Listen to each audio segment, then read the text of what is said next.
The Seahawks OTAs have begun, and there's something about this coach, Mike Macdonald, and everything I'm hearing him on. I listened to him on the Adam Schefter podcast, all the clips I'm seeing, all the good vibes. And I think at the end of the day, I think the Seahawks have a young defensive Sean McVay, and I'm loving the vibes.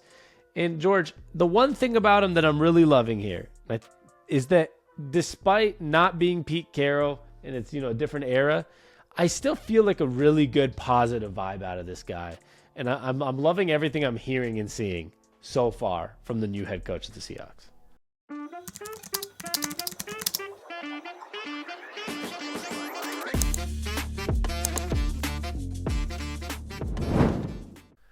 Yeah, I mean, look, I think I've said it before on multiple podcasts. I don't know if just this one or the Sports on Tap or whatever, but the old days of the grumpy old head coach don't exist anymore. And Pete Carroll was an anomaly, obviously. Yeah, of course. Happy coach.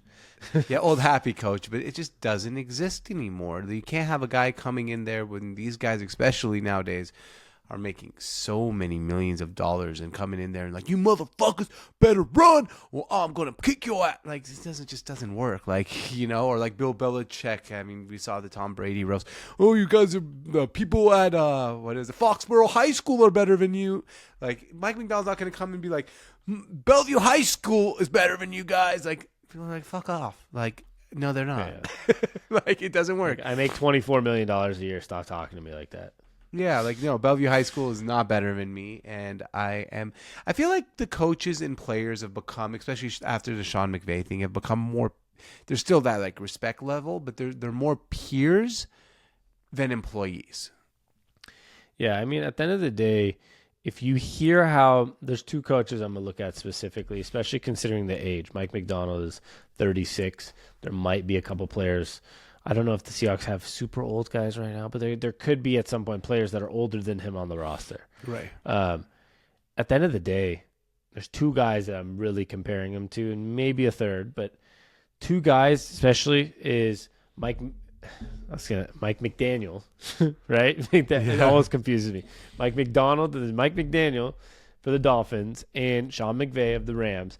And maybe even slightly a Kyle Shanahan, even though Shanahan comes off as like an angry dude. He just has that face. But all these guys, if you hear how their players talk about him, you said something that's important. They see him as a colleague, like a coworker. Like, oh, I love my man Kyle. I love my man Sean. That's a better word, colleague, than peer. Yeah, I like that. Yeah. Like they literally talk about him like it's their friend. They'll be like if you hear the players, they go on podcasts like the Pivot Show, and they're always just like, oh, you should have heard what Mike did yesterday. He did this. It was so funny. Oh, he called me. We went here. Like, you think about Sean McVay. He went to like Mexico with their wives with Matt Stafford, we're having drinks and like signing him over the offseason. Like, Bill Belichick and Tom Brady didn't even have a dinner together in 20 years. So there's a huge difference now with these young coaches that are becoming colleagues, becoming coworkers, and trying to build a positive, happy culture versus that old way of trying to bring people down and like make you feel like shit and like make you like, be fear for your job type of deal.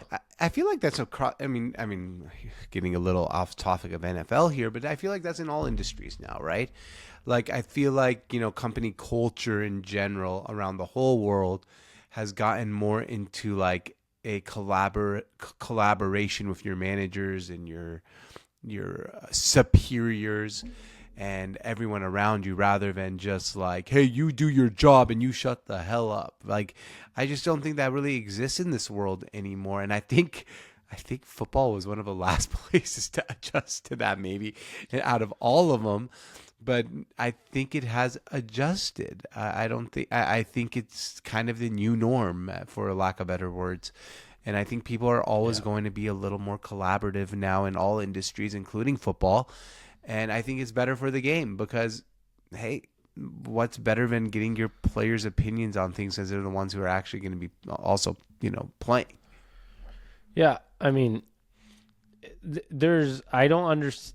there's no reason to have this angry man old culture that like you grind your face off and I'm gonna yell at you in this, because at the end of the day it's a collaborative workspace. It's a good way to put it in. At the end of the day, this is why I like what I'm seeing from this new face of the franchise, because Pete Carroll had that too, but he was one of the rare last old coaches to have it. But I like that we have a young coach that could be around for the next 30 years, and he is a positive guy at the same time. And he's a defensive-minded coach, and he comes from like a Harbaugh tree in different places, but he still has that cool, calm demeanor. I mean, he was talking about how he, sits in and he dreams about like his last couple months of dreams have all just been about like Seahawks, like talking to players. Like sometimes I don't even know if I'm dreaming or if it was a real conversation in person. And he was talking about how he sleeps totally fine. Like Adam Schefter asked him a question. Oh, like a lot of coaches, Sean McVay said the first time first day before OTAs, he couldn't sleep. Mike Macdonald was like, I sleep perfectly fine. Everyone knows I sleep. I have some nice dreams. Like he's so much not trying to be that guy that like I sleep 1 hour a night and I can't stop thinking about football. He's like, I sleep great. I dream about the Seahawks and I'm ready to have a great season. And I love that he's like normalizing being normal and being positive and trying to just push your players to the best of their abilities rather than being an asshole. Yeah. Now, if they go 4-13, everyone's going to look at that positivity thing wasn't really working out so well for you, was it? But I don't think they're going to go 4-13. And I feel like, God, all these old football coaches, I used to sleep at the facility watching tape. Like, no, you fucking didn't. I'm sorry. Some of them did. Yeah, maybe they just actually slept at the facility, but they didn't. Like, how much tape can you watch tape for 20 hours a day?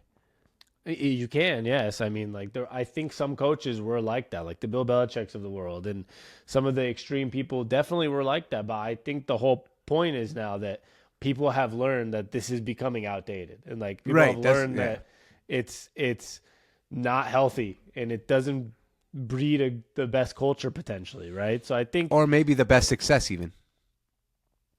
I mean, yeah, but a lot of those guys had immense success. Yeah, I know. That, but I just don't think it equates to everyone being successful, right? I think at the end of the day, everything's based on the person too. There's a lot of people that need leisure time in their life. They need downtime. They need to enjoy life. There's weird guys like Tom Brady that, to this day, I mean, what was that report? Colin Cowherd said he's prepping for like broadcasting the way he prepped for football. He's like at the Fox studios 10 hours a day studying. Like Tony Romo went into broadcasting and was fucking freeballing. I know he probably practiced, but he wasn't at the Fox studio or CBS studios for 10, 12 hours. No, everyone's built a little different. But that's what I like about a coach like this, that, somebody like Mike Macdonald, if Geno Smith was in the building 12 hours a day watching film, he probably wouldn't discourage it. But at the end of the day, he's not that type of guy that says you're not playing if you're not sleeping in the facility. Like, you don't need to sleep at the facility. Yeah. Like, go have some family time. Go sleep at home on your bed. Go sleep at home. Get a good rest. Yeah. Just go sleep in one of those hyperbaric chambers. Get some health. Get some rest. At the end of the day, it's going to work out, I think, though, George. Me too. What I'm very excited about. Here's what I'm really excited about. Tell me what you're excited about. Geno Smith is a good quarterback. I don't know if he's not top 5 or 7, but he could, like 2022, be somewhere in that 8 to 12 range if he has a good season. On top of that, this defense, if Mike Macdonald is the right coach, there's no reason this defense shouldn't take a little bit of a step up. And we have been sitting at these 9-8 years. So if you just have a good season from Geno and the defense improves 10%, let's say, you can all of a sudden, in the first year of a coach, be a 9-8 season or a 10-7 season. Right. And I know to many people, they'd say 9-8, oh, it's not that great again. For a first-year head coach, a 36-year-old head coach, if he comes in and has a winning season, I would say it's an absolute success. Yeah, I'd call that a definite success. Definite success if you go 9-8 on your first season with a new head coach. Yeah, it'd be a big plus. Well, George, that's all we got for today. But we will be back 3 days a week. So if you guys enjoy this, check us out Monday, Wednesday, and Fridays. around 1 or 2 p.m. whenever we finish. It will be uploaded. Please check the links in the description. We have a Mariners channel, Huskies channel, and Seahawks channel. We also have another NBA and NFL channel. Every link is in the description, whether you're listening on the podcast or on YouTube here. So check it out. If you want to support us, SeattleOnTap.com for our merch and just find all of our Seattle stuff. And then all the links in the description to find everything else. We appreciate you guys stopping by today. Like and subscribe. And George, you know what we like to say. Thanks for stopping by. See y'all next time. Peace.